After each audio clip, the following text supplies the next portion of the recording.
Hi. I'd just like to add a couple of words, and Commissioner Coletta kind of hit upon it just a little while ago. Why the Emergency Services Center? Why is it being built? I want to take you back to Hurricane Charlie. I want you to remember when the Emergency Services Center for Charlotte County, where the roof blew off, and during the hurricane they had to relocate. What happens during a hurricane? People have needs, critical needs. They need help.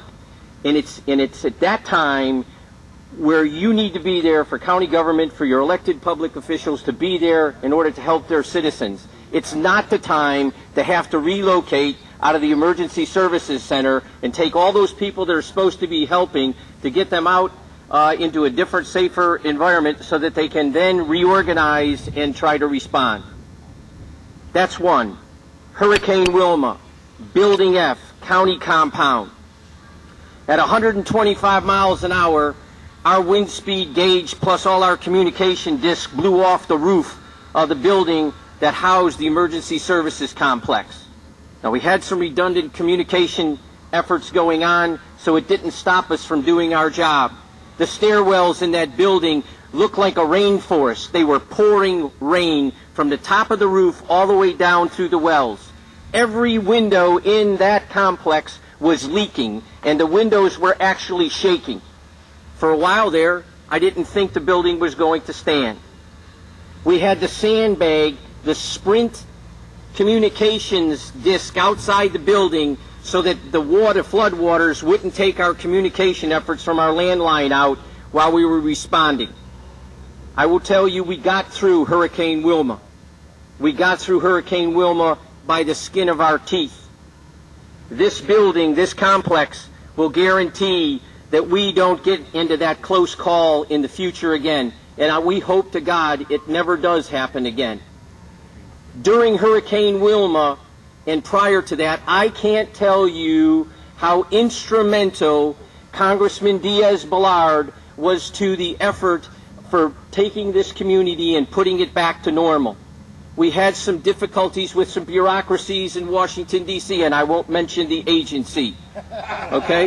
But I will tell you we were having problems in how we were going to do debris recovery and removal from our community. Through his help, and I'll give you, it was 6 o'clock at nighttime, I called him on his cell phone, and I said, Congressman, we've got an issue, and here's the issue. He understood it. He was at home trying to get his family ready at the time. He told me that his cell phone was low on batteries and the electricity was out in the house. I said, well, we'll make it short. Do you have a fax machine? He says, no.